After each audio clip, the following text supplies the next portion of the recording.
Get started. I'm Gary Myrams from the University of Nottingham, one of the Pickle Heart organisers, and it's my pleasure to welcome Chris Holmes from Oxford and the Alan Turing Institute. Chris was once described to me as one of the last people to know all of statistics, and actually taught me once in a DTC statistics course where my favourite Chris Holmes quote was, "Predicting anything with statistics is like driving a car by looking out the back window." So we've invited him to give the keynote talk here on quantification of model uncertainty. Thank you. Thank you. Thank you to the organisers. So, when I got invited to speak, I thought, well, actually, I don't kind of work on cardiac models. So, should I accept or not? But then. So I'm Scientific Director for Health. The Alan Turing Institute is the UK's National Institute for Data Science and AI, and as part of that there are kind of 5 major program teams, and I lead one of those on health. And so actually, one of my reasons for accepting is to come and learn from you, about this discipline. So I'm really grateful for the opportunity to talk. I'm going to give quite a very high level overview of uncertainty quantification from my perspective as a kind of statistician, and principally kind of as a Bayesian statistician that works on kind of large scale models. So it's the kind of applications I typically work on would be like tens of thousands of individuals with kind of genome sequencing, combining those with medical imaging. So kind of very interested in this high dimensional models. And when you start to fit very high-dimensional models, you really worry about robustness. So issues of robustness, because it's quite hard to check all of the assumptions within a very high-dimensional model. And so can we kind of somehow build in those robustness directly into the models? And that's kind of one of my things I want to talk today. So originally I thought I was going to just talk about uncertainty quantification for choosing between models. So this might be where you have competing models, explanations for nature, and you wish to know or understand a little bit, given some data, does that upweight one model, or does one model look more plausible than another? But actually, when I started to put this together, I thought it would be interesting as well to touch upon within model uncertainty quantification, and in particular some recent work that we've done on this. And so this is where you've chosen the model, you have some parameters, and you want to kind of estimate those parameters with uncertainty. So I'm going to start off by talking about this, and a particular approach to that using a field called Bayesian non-parametrics, which kind of makes weaker assumptions about the modeling space. And then I'll move on to talk about how do we kind of start to think about, in particular from a Bayesian perspective, about choosing between models, or kind of, in a sense, looking at the weight of evidence for competing models. Which ones are more plausible or less plausible, given prior information and then given a set of observations. And so within that, outside of kind of Bayesian statistics, many of you, I assume, have heard of things like cross-validation. So what's kind of interesting is that the within model parameter estimation, people kind of tend to agree. The more data you get, kind of Bayesians, non-Bayesians would kind of tend to agree on the parameter values, but that's not the case when you start to look across competing models. They're very different kind of ways of assessing model uncertainty, and I'd like to get across to that, and then draw some connections between Bayesian marginal likelihood and cross-validation, which, as far as we're aware, haven't really been pulled out before now. Okay, so high-level overview of uncertainty quantification from the viewpoint of a Bayesian statistician. I don't need to tell you, but statistics is the kind of scientific discipline of quantifying uncertainty, and the kind of not say unique, but a particular aspect of statistics is that we use probability as measures of uncertainty, as opposed to maybe other disciplines that are also like inductive logic or probabilistic logic. So here we use units of probability as a central measure to quantify uncertainty, and I think Bayesian statistics is perhaps more explicit on the use of uncertainty quantification than, say, non-Bayesian approaches within statistics. So, as many of you will know, or maybe some of you don't know, Bayesian statistics is kind of formally founded in decision theory, dating back to Savage's work of the 50s, and essentially it uses probability as a vehicle. So it's going to we could use probability and probability calculus as a vehicle to express uncertainty and to update uncertainty. And when you think of it this way, it allows for its use in a broader class of problems than other approaches. So, you know, the way I would teach is, you would say, like, the number of coins in my pocket. Yeah? So I do have coins in my pocket. The number of coins in my pocket, yeah, in some sense, is not a random event. There's nothing kind of really stochastic. You know, if I put my hand in there and pull them out, you know, it's not going to change between me putting in. But that doesn't matter, yeah? What matters is your state of uncertainty, yeah? And different people will have different measures of uncertainty on the number of coins in my pocket. So what we do within Bayesian statistics is we quantify uncertainty using probability, in a sense, yeah? So this is a non-stochastic kind of event, but we're going to use probability and probability calculus to just express degrees of belief in things that we don't know. And at the heart of Bayesian inference is this famous updating equation that says if you start off with a model and you have some prior knowledge about the parameters theta, and that model is a generative model, so it has a sampling distribution on observations, then the posterior quantification of uncertainty on the value of theta after you've observed the data takes this product form. Yeah, or in normalized form, we have well-known kind of Bayes rule. And this is a prescriptive updating rule for uncertainty quantification. So it's prescriptive. It says that if you have a prior and a sampling distribution for how the data arose, then you have to, in a sense, if you want to remain coherent, you have to combine those two pieces of information in this particular way. Otherwise, you open yourself to incoherencies. So an incoherency would be if I had n data points and this side of the room started off with the same prior as this side of the room. If I fed you this side one datum at a time and you updated, and I gave you all of the data in one block, you kind of want to end up at the same place. Yeah, and so if you ended up at with a different posterior based on how I fed you the data starting from the same prior, that would be an incoherent updating. So if you want to remain coherent, this is the kind of unique updating rule. And this particular object here that looks like a normalizing constant is going to come and have an important role to play. So this thing, keep your eyes on this thing here, which is the thing that makes this a probability distribution. It integrates to 1. Yeah, this normalizing constant is going to have a key role to play in uncertainty quantification for models. Okay. So in Bayesian statistics, that likelihood function is the sampling distribution. It represents the joint probability of generating the observed data that you have under the model.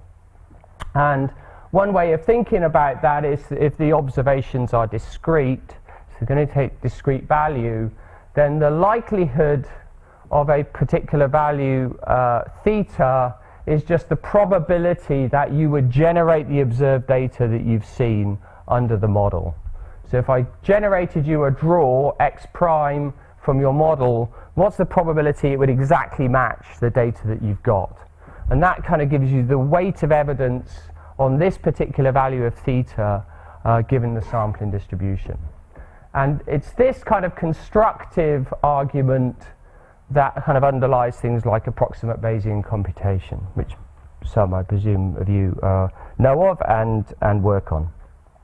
Okay. However, and this I think is where kind of one of my research interests is the kind of all of Bayesian statistics is model based. Yeah, so everything we do in Bayesian statistics involves a joint probability model, and of course all models are wrong.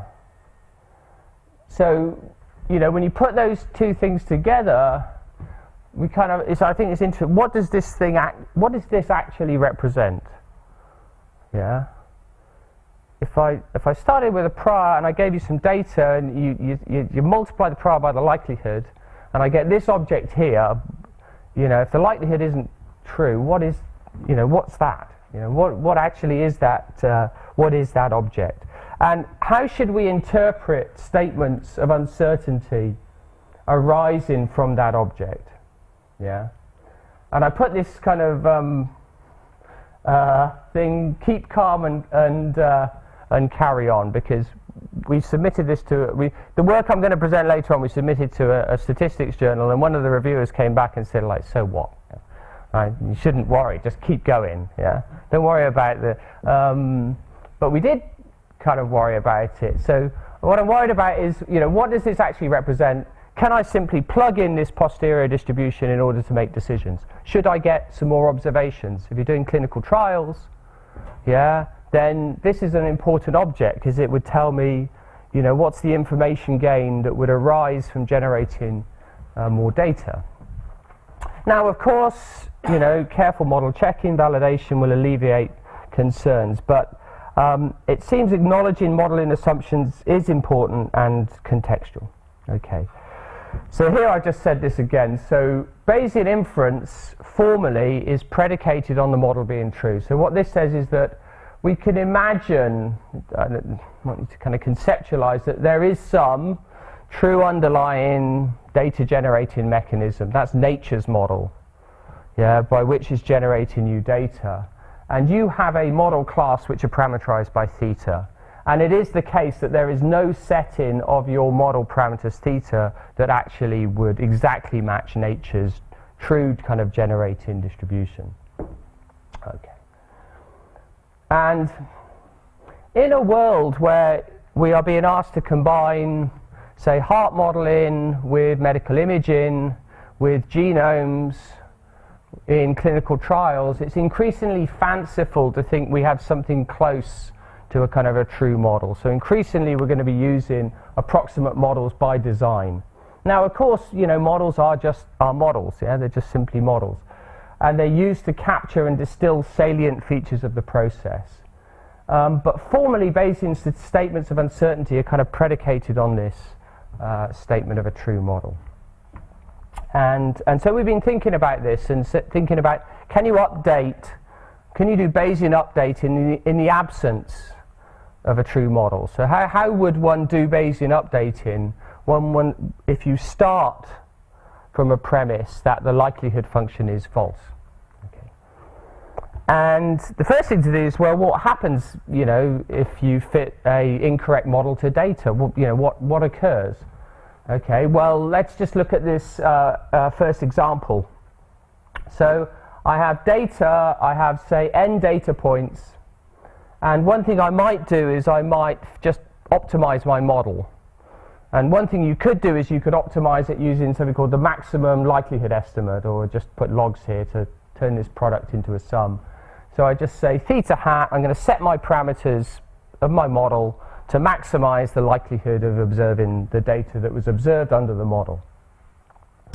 And when I think about it this way, I can just think of this log likelihood term as just a scoring function. It's a way of just scoring models. I'm not making any statement about this being a true model. I just want to be able to score the values of theta, the parameter settings of theta.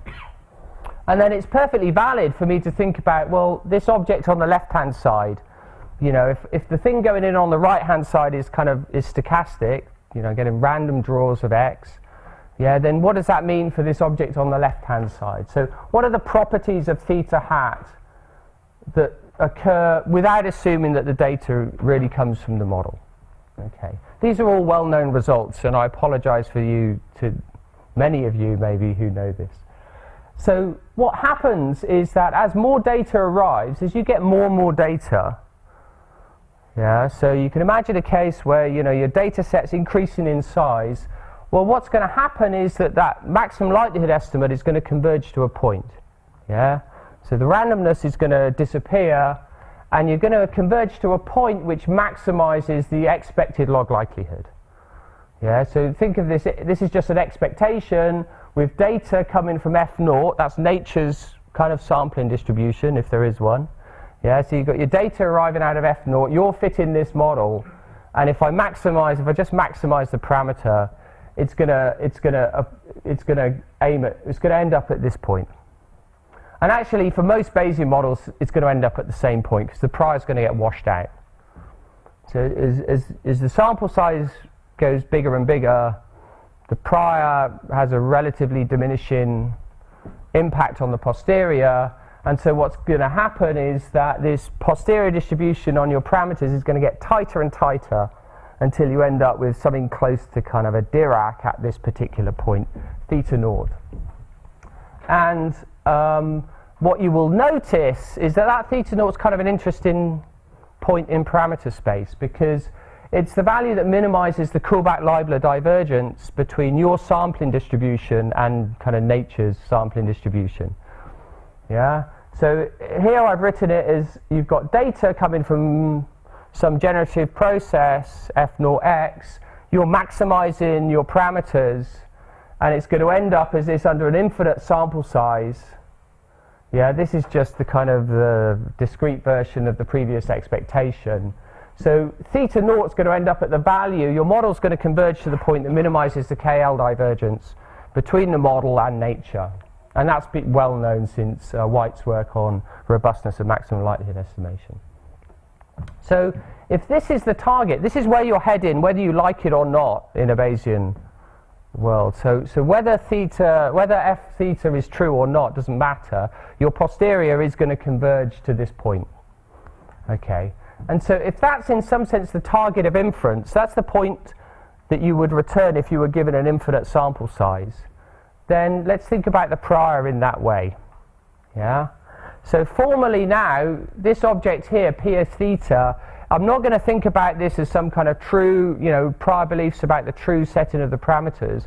I'm going to think about this as quantifying uncertainty in where this point in theta space is. So my prior is now says, well, where do you believe that the value of the model that minimizes the KL divergence? So the prior is no longer on the true value. It's really on the value of where the posterior will concentrate to. Okay, so of course we don't have an infinite amount of data. We have n data points, we're assuming that have come from sampled according to some unknown process. You fit your model, say using maximum likelihood estimation. And what I want to know is to quantify uncertainty in what theta naught is. I.e., what would be this estimate if I had more and more data? You've got prior information, and I want to update that to a posterior. Well, the thing you could do is you could just plug in, you could just do Bayesian update. You could say, well, I'm going to forget about this. I'm going to assume that xi is actually coming from my model, and I'm going to do a conventional Bayesian update. But I think it's interesting to ask this question, is there an update that doesn't have to make this assumption, that actually acknowledges that it comes from possibly a wider class of distributions? And this enters into something we term kind of non-parametric learning. So in the above story, your posterior uncertainty in where you're heading to, given more data, flows directly because you don't know f naught. Yeah. So here, if I told you f naught, then there'd be no learning to be done. You just set your theta to theta naught and you're done. Yeah. So the uncertainty flows directly from the fact you don't know f naught. Well, if that's the case, because knowing f naught identifies theta naught, and theta naught, as we said, is the value that minimizes the KL divergence, irrespective of whether the model is true or not.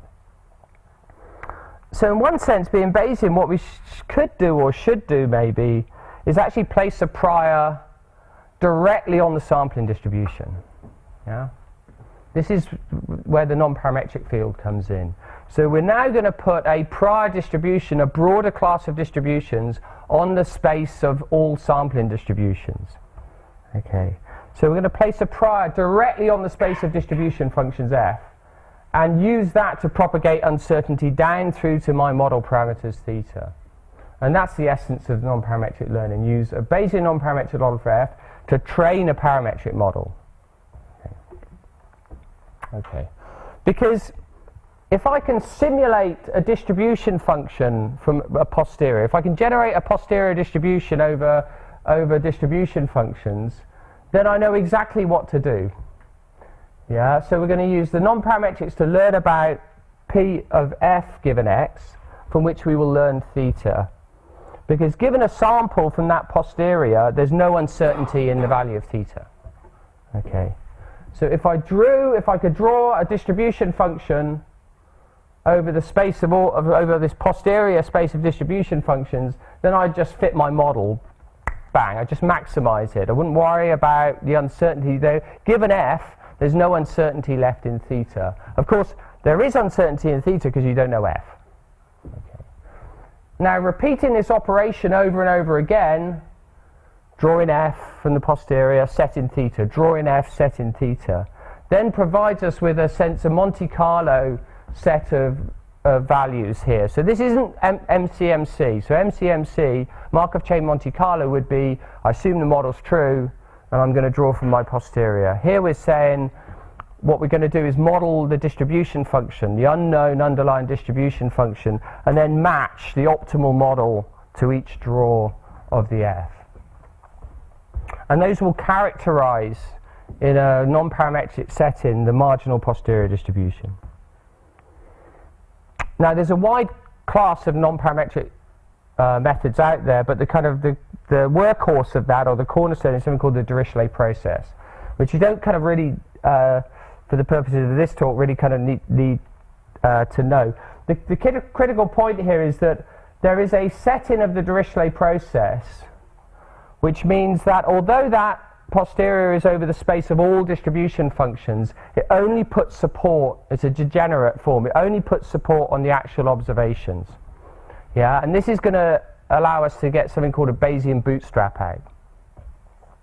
So if we take this particular, for computational convenience, form for this Dirichlet process, we're going to get a very simple update on this uncertainty on theta naught in the following manner. If I could draw f from the posterior distribution of the Dirichlet process using what's called a Bayesian bootstrap, then because it has a discrete support on the observation, then I get this form. Yeah?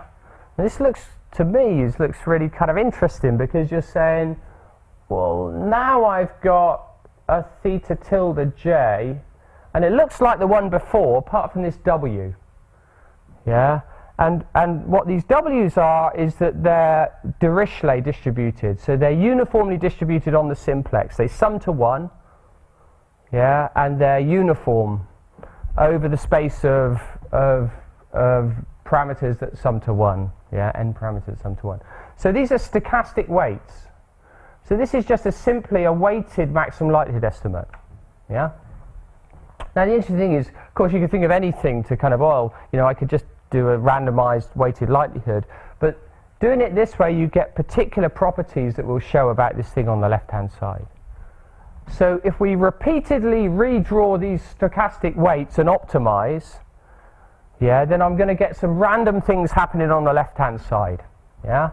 So I'm going to say, draw a set of random weights, maximize the weighted likelihood, record the value of theta, chuck those weights away, draw another set, do it again, draw another set, do it again.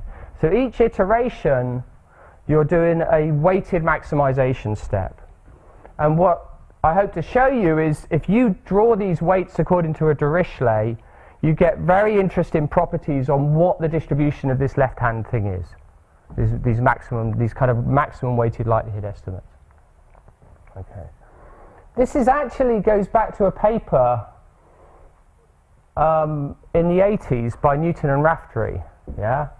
So Newton and Raftery had this approach. They talked about this approach, this weighted likelihood bootstrap.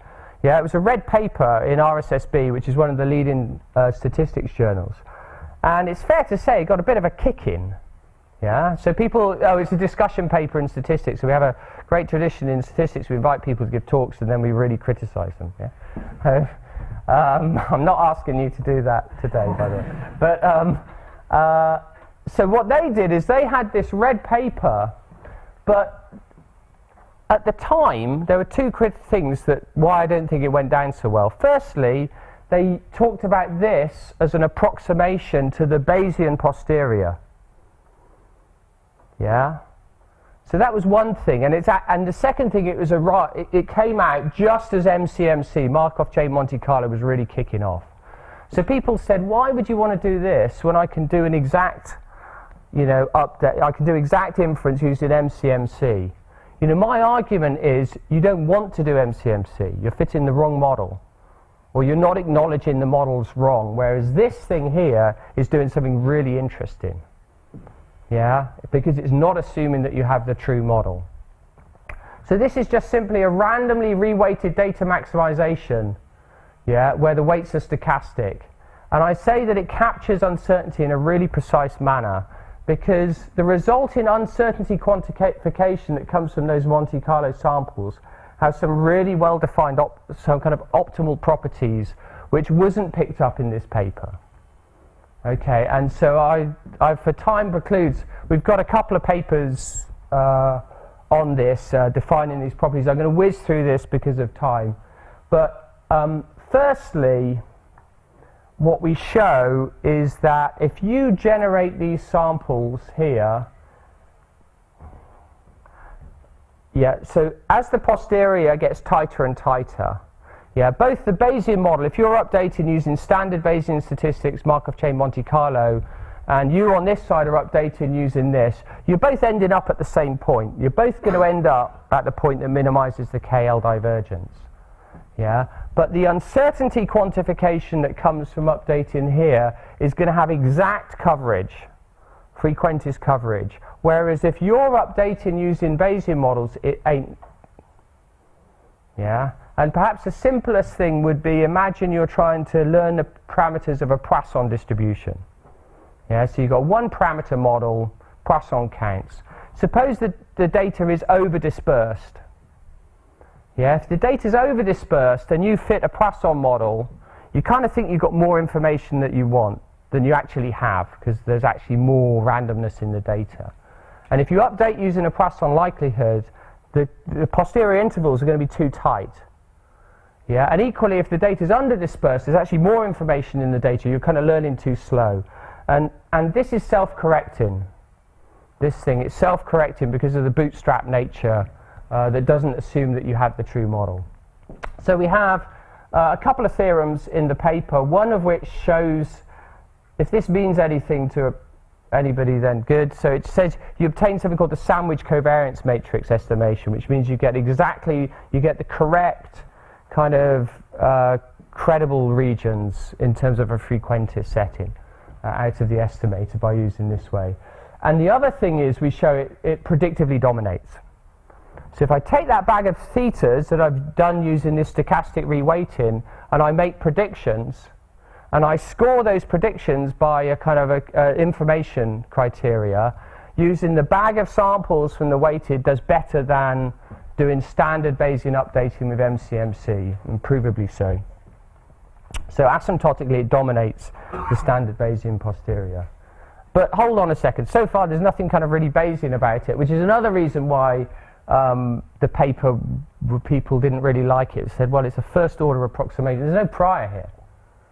This just involves stochastically reweighting the data and optimizing, and that doesn't seem to be very Bayesian. So we'd like to incorporate prior information into the learning process. For example, you might have good information from another study, or you just might be interested in what happens if we put more measure on certain parameters than on others. And the way we're going to incorporate prior information is, rather than put that directly onto the parameter, which would make actually inference really challenging. We thought about it, and if you think of a way of doing it, I'd be delighted. It's actually pretty challenging. So what we can do is we can try and stay within the same framework, and we're going to use the notion of synthetic data. So actually going to generate data from the model. And it's going to go like this. So here's the prescription. So you've got your prior on the parameters of your model. Draw a value from the prior, draw a set of synthetic data from your prior. So this is now a kind of a prior sample in observations that come from the generative model. Now I'm going to combine these x stars with my actual data, my xj's. So then all I do is I've got my real observations, I've got my kind of synthetic observations which came from the model. I'm going to stick them together and I'm going to do a randomly weighted maximization, but I'm not going to give the prior samples the same weight as the observations. That's going to be a free parameter for you to choose. Yeah, if you really, really trust your prior, you can say, well, I want to give the prior samples a lot of weight. Or if you say, well, I don't have much confidence in that, you can downweight them.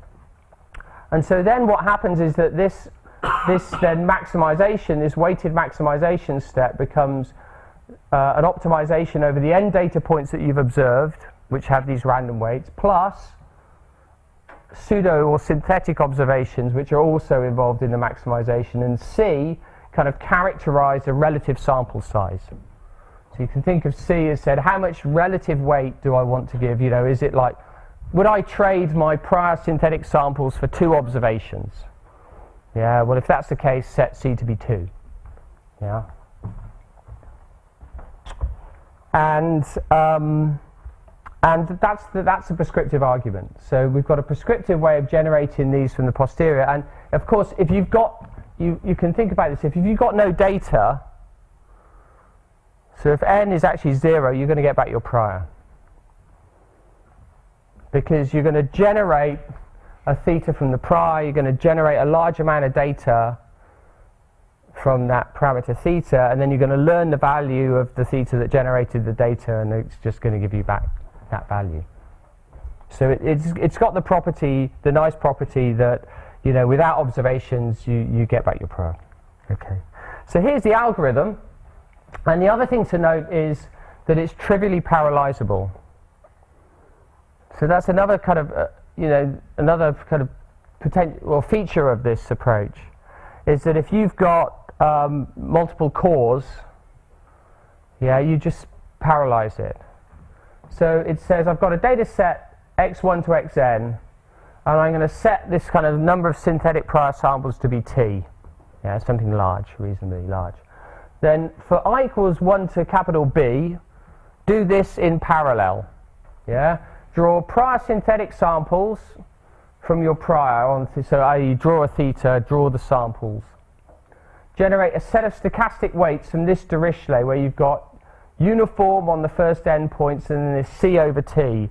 So it's kind of down-weighted, well, or up-weighting, depends on what you put C as.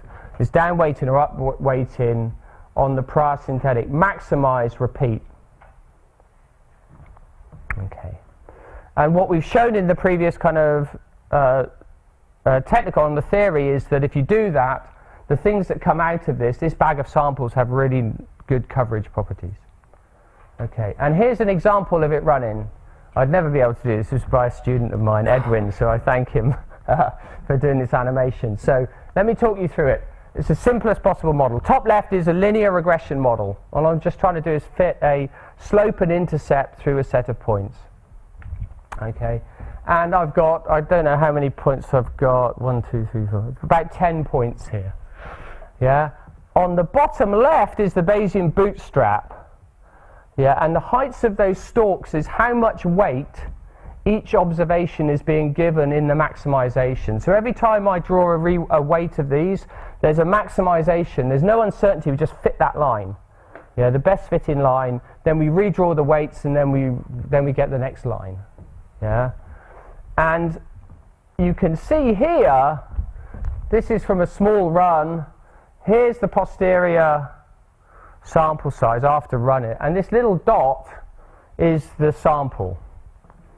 Yeah, and the thing to note, of course, it's not a Markov chain. There's no dependence, so it jumps all over the place. Yeah, so there's no burn-in, there's no convergence diagnostics. You just set it off and run in. Okay, and then you just collect the lines, or you collect the values of theta that come out of it. You can see sometimes, and you'll see in linear regression this is true, is that the points, the outer points get kind of a lot of leverage on the line. That's just well known. So if this one goes high, then it's going to drag the line down to try and fit this point here, and if this one goes high equally, it'll try and fit that. Okay. And if you run that, you let that run, you get the following, which is, that's the top left. So that's a posterior credible interval by doing this bootstrapping, this Bayesian bootstrapping. And what we've shown is that this interval obtains exact coverage. Yeah, so imagine you put in a value for sigma squared for the noise process that was wrong, it'll self-correct. Yeah, so it obtains a kind of exact frequentist coverage from that. Okay. So the things I've already stressed is trivially parallelizable. It's also really well suited to multimodal posteriors. So some of you might have used MCMC, and what happens is it can wander off and it can get kind of trapped in a portion of model space and get stuck there. Well, this, because there's no Markov, there's no dependence in it, you're just doing these independent maximizations, it can avoid that. And so in one particular class of models, which are well known to be problematic for Markov chain Monte Carlo, things called mixture models, Gaussian mixture models, we can show that it works really well. So here's just the kind of final example on this part, which is we looked at a Gaussian mixture model. I think annoyingly for you, I've switched my x to my y's now. The y's come from this mixture model, and I'm trying to learn the parameters of this mixture model. And this, the reason why this is a kind of an interesting canonical example is there's labels, we call label switching. So there's symmetry in the model space. So if I've got theta 1 and theta 2, if I just switch them and I call theta 2, theta 1, theta, then you get reflections in the likelihood function. It's invariant to permutations of the indices on the parameters. And that's quite a nice thing about it, because it means that you can see if you're mixing well. Yeah, if your Markov chain is mixing, you should see all those symmetries, and if it's not, then you know that you're kind of you haven't converged. And once we do that, we see, I'm just plotting on the left-hand side. This is the output from this model using the kind of Bayesian non-parametric approach. So you see you see the label switching, the symmetry. And this is an output from an MCMC. These are a kind of output from, one's a variational Bayes, one's an MCMC, and you can see it gets trapped. Okay, so it captures all the known symmetries. There's a huge, by the way, and I apologize, I should have said it right at the beginning. This approach needs this likelihood to factorize. You probably picked up on that, yeah? So if you were working with, say, a spatial field, yeah, now often you can factorize a likelihood function by conditioning on, say, in a polynomial basis expansion. But if you were dealing directly with a set of dependent fields, you only get one observation of the field. Yeah, and so this doesn't work in that case. That's a big kind of caveat. Sorry, I should have said at the beginning. Okay, so where are we? We've got this approach that is using uncertainty quantification for parameters within the model. Shown that. I'd like to switch gears now and talk about, so we've got an approach that could do uncertainty quantification within model. What happens if I've got two models? Yeah, so take the simplest case. I've got that linear regression model, and I say, well, maybe there's a quadratic term in there as well. Yeah, so is it linear? Is it quadratic? You know, if I was fitting a basis function expansion, do I need fifth order polynomials or sixth? Yeah. And within a model, given enough observations, the Bayesian non-Bayesian approach is kind of, because they're using the same likelihood function, kind of tend to agree. That's not the case in model uncertainty. So non-Bayesian methods, when you come to compare models, should I use model A or should I use model B? Well, if the models are nested, then you might hear things in the statistics, people talk about p-values, about whether, you know, whether the data supports a lower dimensional model than a higher dimensional one. There's a lot of controversy, quite rightly, about the use of p-values. Yeah. But perhaps a more generic approach is something called cross-validation. So in cross-validation, it's a pure prediction approach. It says, well, if I've got two models, what I'm going to do is I'm going to give them the same training data. I'm going to hold out some data so like an exam. Yeah, I'm going to give them some past papers, I'm going to give them some training data, and then I'm going to test them on data they haven't seen before. And that's cross-validation. So in non-Bayesian approaches, models are typically compared using out-of-sample performance through cross-validation. Yeah, either through what's called k-fold partitioning. So 10-fold partitioning would be divide your data into 10 little sets, take one set out, train the model on the other 9, predict on the one, put it back in, take the next set out. Yeah, that's the common way. The reason why it's common is that actually leave P out subsampling just gets computationally really challenging. The other thing is says, oh, pull 20 data points out, predict on it, put them back in, pull out another 20 and then another 20 and repeat that exhaustively. Yeah? So with leave P out subsampling, you fit your model to n minus P observations and score the prediction on the held out data. To do this exhaustively requires n choose P. That's a lot, yeah? That's like n factorial over n minus P factorial, P factorial. Yeah, that's huge, yeah? You'd never do it like for n is 100 and P is 10. Yeah, forget it, he says. I couldn't do it in my head, but I think it'd be something like that. It'd be huge, yeah? So computing leave P out cross-validation requires, so people don't tend to do it. They tend to do k-fold. Yeah, but you have to be careful because k-fold, you can be sensitive to that partitioning. And the other thing is, from a Bayesian perspective, this seems really odd. Yeah, you're not training your model using all the data. Yeah, so you're kind of you've got an arbitrary choice of P. I'm going to leave out 10%. Why 10? Why not 9% or 11%? Yeah. And also, this is just a snapshot of model performance. So remember I said Bayesian is all about the updating rule. Yeah, and what you've done is you kind of said, look, there's a snapshot in time at 90% of the data, and now I'm going to look at how well it would predict. If I froze that model at that moment, if the data was arriving sequentially, if I froze the model, how well does it do? So we got interested in this, and this cross-validation versus marginal likelihood, because there's a real discrepancy about how the Bayesian or non-Bayesian would approach it. Let me just go back. Okay, so this is just to say that if you did exhaustive leave P out cross-validation, this sum blows up on you. You have to choose all n choose P possible leave P out validation sets, and then you just look at the out-of-sample scores. So S is just my scoring function that says how well am I doing on predicting on Yj given that it wasn't in the training set. Like leave one out cross-validation is pretty popular because it's easy. It just means you have to run it n times. But actually for model choice it's been shown to be asymptotically inconsistent. Tends to choose over complex models, leave one out. Yeah. So selecting a larger value of P, don't leave 1 out, leave 10 out, leave 20 out. Penalises complexity, but then you don't quite know how to set the P. And it gets too big, so hence people use 10-fold cross-validation. That's invariably, if you open up copies of NeurIPS, the big machine learning conference proceedings, people will just do 10-fold cross-validation as a rule. But it's arbitrary.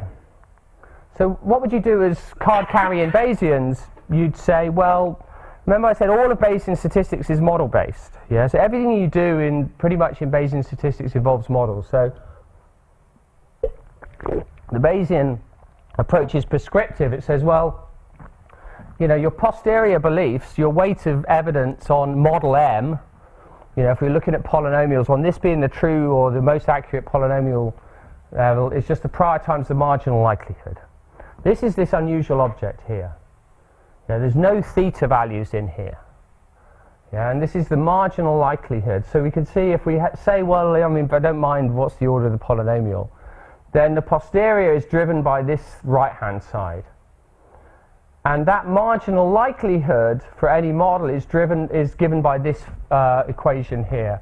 It's the joint probability of the data, 1 to n, under the prior. Yeah, so it's also known as the prior predictive. Okay, and you'll recognize that well, you probably won't, but this thing here appeared in like the first equation that I showed, that the within model posterior has this likelihood times prior, and then here's this normalizing constant. That scores the model. Yeah, it tells me how well is this model with these values of theta and this prior doing well in terms of prediction in a particular way.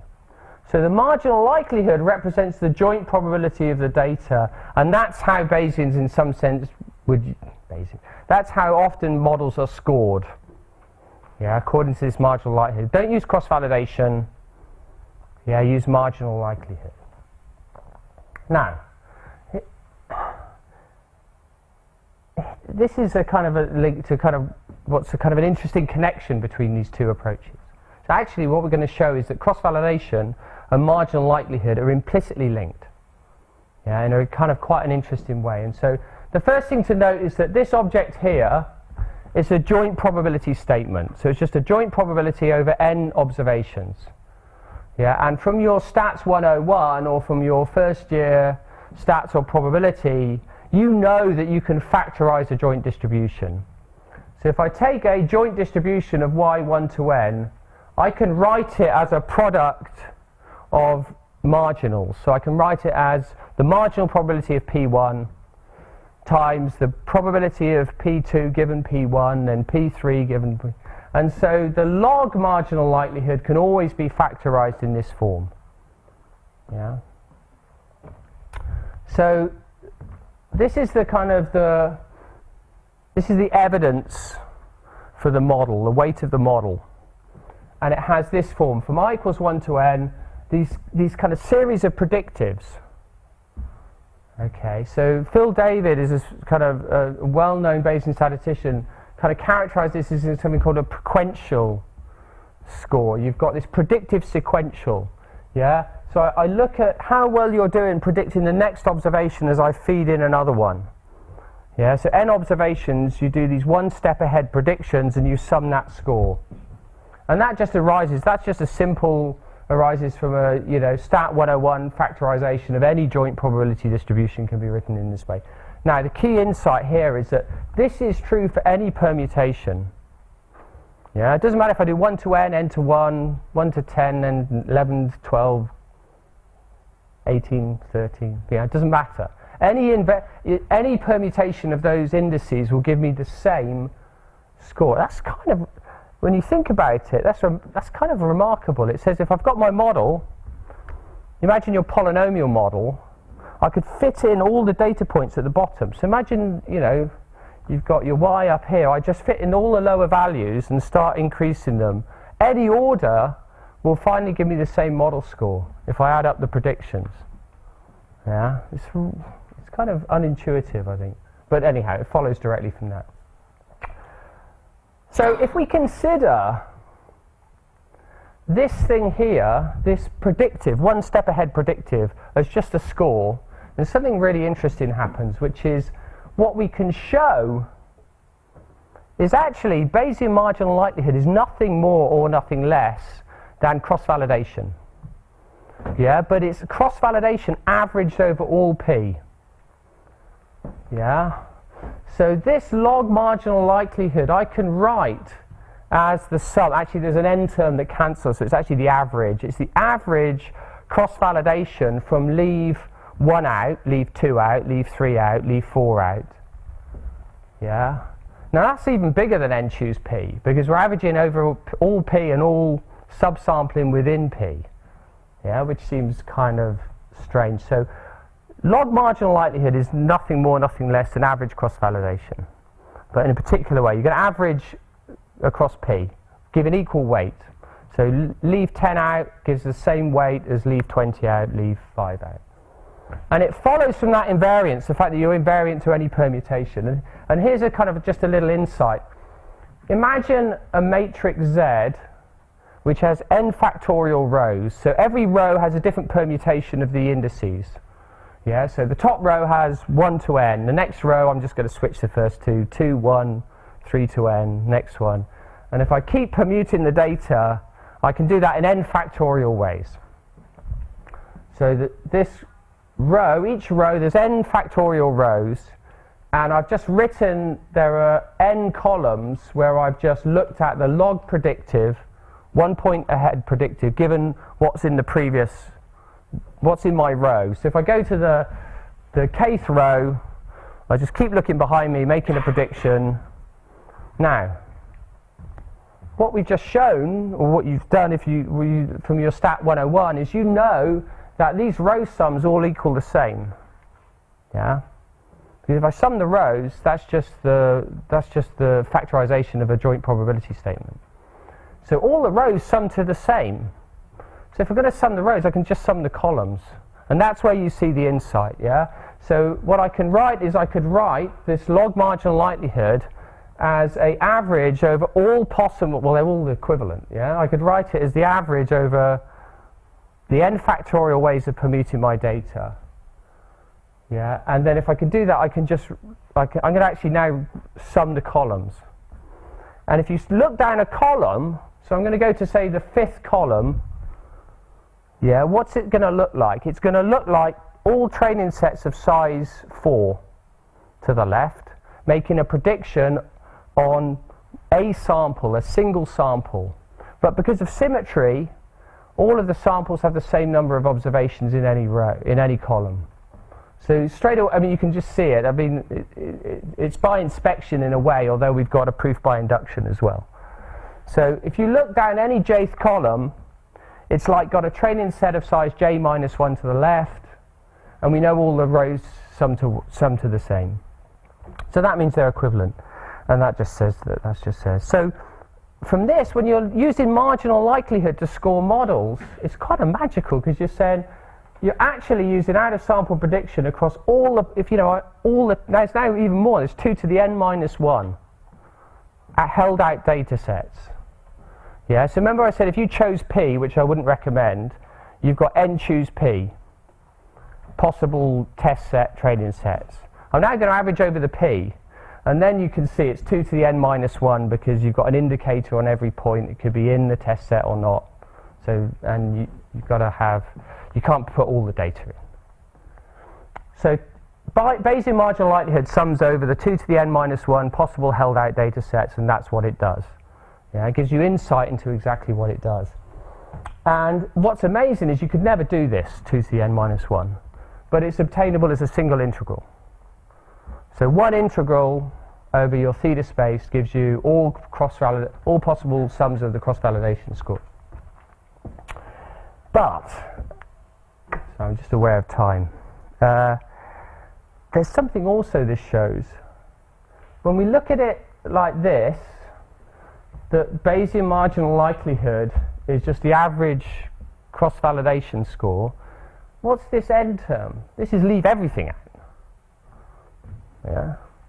So normally people do leave one out. Yeah, they do, oh, leave one out and then predict on that. But in this Bayesian term, I've got to leave everything out. There's no data. Yeah, and that's this first column. Yeah, that's got no prior. There's nothing to the left of it. Yeah. So this first column that's going to contribute 1 over n to the Bayesian marginal likelihood is going to have a contribution of 1 over n, scores the model on how well the prior is doing. Yeah. So your model score is exactly on how well the analyst is able to specify the prior. Yeah.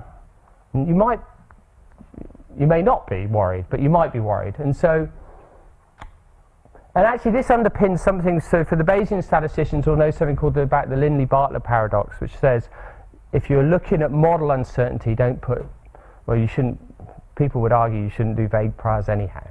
But you certainly shouldn't do it if you're doing model uncertainty, because all of the weight will collapse onto the simplest model. And you can see that here, because if I choose a really vague prior, that first row here is going to be awful. Yeah, you're going to get terrible predictions when you haven't seen any data, because your theta is going to be plus, minus 10 to the 10, plus 10 to the 10. It's going to be terrible. Yeah, and so you can see that in the contribution to the marginal likelihood from there. Okay, what's the obvious solution? And we did the obvious solution, which is, well, if you worry about the first few columns in Z, if you worry about trading on very little data, take a kind of minimum trading size. Yeah, and so what happens if rather than averaging over all p, you start at say 10% of the data, an average going from 10 to leave, you know, all the way up. So in other words, you give it a preparatory training set. Okay, and that's what we do. And so, you know, we just glibly said, "Oh, choose kind of to start from holding out 90% of the data." That seems pretty reasonable. Or if you've got you might want to actually base it on the dimensionality of the model as well. But I think that's kind of open to question. It's actually, again, for the Bayesian statisticians, this is directly linked in with something called intrinsic Bayes factors. It has the same form, but they were set up for a different context. But this shows that the intrinsic Bayes factor is actually an average cross-validation under the marginal likelihood, starting at a particular point rather than leaving everything out. When we did this, we looked at an example, logistic regression example, and what I'm looking at here is two models, one with 3 parameters in, one with 2 parameters in, a logistic regression model, and I've changed the prior to go from something reasonable to something really flat. And what you see is that the marginal likelihood switches its choice. Yeah, it goes, oh, like if the prior is really flat, then I'm going to prefer the simple model. But if the prior is, you know, not so flat, I'm going to switch allegiance. I'm going to choose the more complex model. And if you actually just say, well, look, don't start taking the evidence until you've seen at least 10% of the data, then you get much more stable.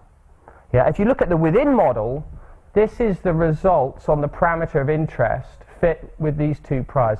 They're practically indistinguishable. Yeah, so it's this kind of unusual thing that the within model uncertainty looks no different between these 2 things, well, visually. Yet you get very different scores because of this kind of prior predictive nature. Okay, I'm going to conclude. So I've covered 2 things. First of all, uncertainty quantification within model. What I've argued is update using Bayesian non-parametrics and do stochastic weighted maximum likelihood or prior synthetic data maximization. It's scalable and trivially parallelizable, provided you have a likelihood that factorizes. Yeah, you need that kind of data to be IID given the likelihood function, and it provides theoretical robustness over conventional Bayes. And the other thing I've shown is that, you know, Bayesian marginal likelihood is no more and no less than leave p out cross-validation averaged over all p. Yeah, when you use the log marginal as the predictive, okay, and in a sense you have to use that. And so the sensitivity of Bayesian model uncertainty quantification to prior specification can be offset by putting in a proprietary training phase. Thank you.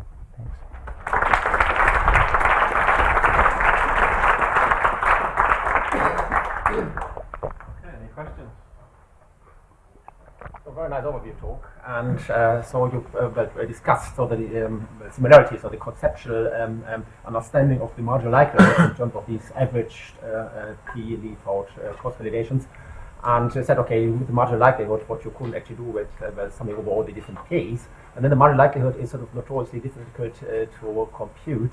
I mean, so thermodynamic integration can always sort of find scenarios where things go wrong. Is that possibly the reason behind it? Because, well, it's a summation of all possible p's, and that is intrinsically complex.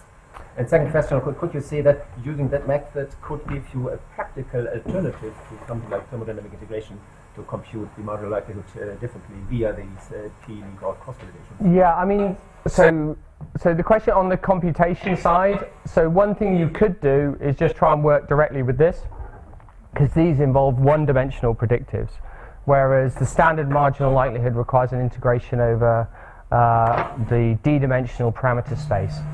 We haven't thought a huge amount in terms of the computational complexity. We've more kind of like studied this result, which is that you could do all of the 2 to the n minus 1 held out data sets through one integral. But there's some really nice, because calculating that marginal likelihood is important, there's a lot of interesting work out there, as you said, in like thermodynamic integration. So we don't have an answer there. Tony? Chris, you said p-values are controversial. Yes. No, they're not.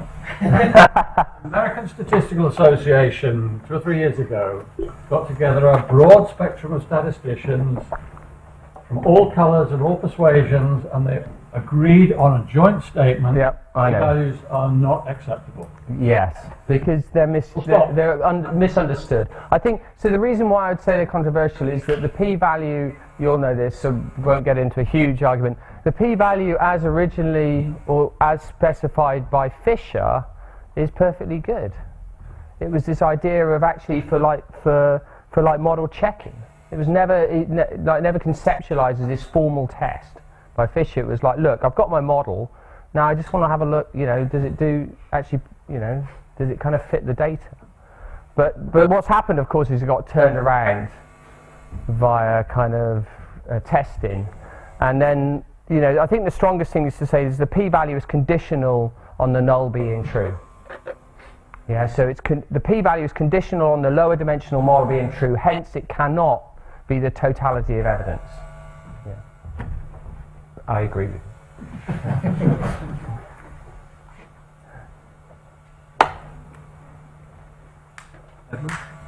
I'm so far out of my comfort zone, I don't know if this is a paid question, but when I've played around with cross-validation, it's always seemed to me that what you'd like to have is a kind of asymptotic behavior, where if you do leave one out cross-validation, you get a certain insight. If you do leave two out cross-validation, and the more you leave out, the more you should find some sort of asymptotic behavior. So. So I guess what I'm slightly troubled by is you said that there was something arbitrary about your choice of how much data you leave out for cross-validation, and I agree with you. And then you've ended up having to leave some out to deal with the problem that you've identified, which is you're going to end up trying to get a model with no data. So in a sense, that arbitrariness has come back. So, I sort of have this sort of probably completely wrong instinct that there must be some asymptotic behavior between these extremes, and that's really what you're trying to get at. So we know that leaving one out doesn't do the right thing. Yeah.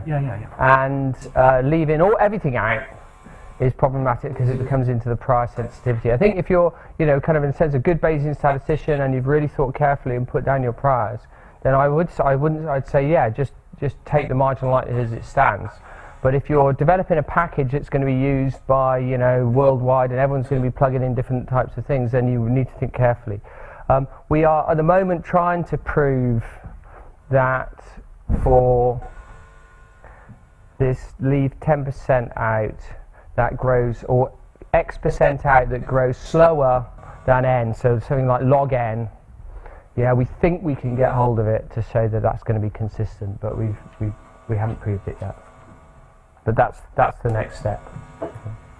Well, a couple of ideas that have come up during the previous few weeks on the programme for model selection are the fact that on different experiments, if you fit your imperfect model to different experiments, you get different parameter sets out. And another one that you could maybe design an experiment to highlight differences between possible models. Have you got any thoughts on those? Yeah, so I think, the latter part, which is kind of really interesting in experimental design, which would say, or active learning, which would be, how could I design an experiment to generate data that would be maximally informative for distinguishing these two models or multiple models? And I think that would fit into this idea because it's a predictive. You're saying you could design an experiment, and then with this factorization, you could look at how well it predicts. Combining information from multiple models or multiple experiments is an interesting one, because if you've got the full posterior, we know how to do it. But what you can't do is if you've got bags of samples. So if you've run MCMC on yours, or now if you've run your new stochastic kind of optimization, and I've got a bag of samples and you've got a bag of samples, there's no clear way how to combine those. That's an open problem. How you can kind of do federated learning. If you've got the full probability measure, we know what to do. Yeah, but with just a bag of samples, you don't have that. I really like that. So you mentioned the optimal properties of your inferential kind of procedure. I guess in the well-specified case, Bayes' coherency and classical stats has consistency and unbiasedness. And I think you're saying in the misspecified case, you can still get frequentist coverage. Yes, exactly. Are there any other kind of optical properties we could hope to achieve in the misspecified case? Is that it? Okay, we think that in the misspecified case, the marginal likelihood under the non-parametric learning will dominate the Bayes. So actually, if you use Bayes to decide between doing Bayesian updating and marginal and non-parametric updating, it would choose non-parametric updating. Yeah? So we're kind of close to that. You're absolutely right. If you've really got the true model, then you'll be more efficient by using the likelihood. And if you've got something really close to the true model, then I would suggest to do that. Thank you. Any more questions? My talk is more boring and shorter. Okay, if there's no more questions for Chris, we'll give him another. Thank you.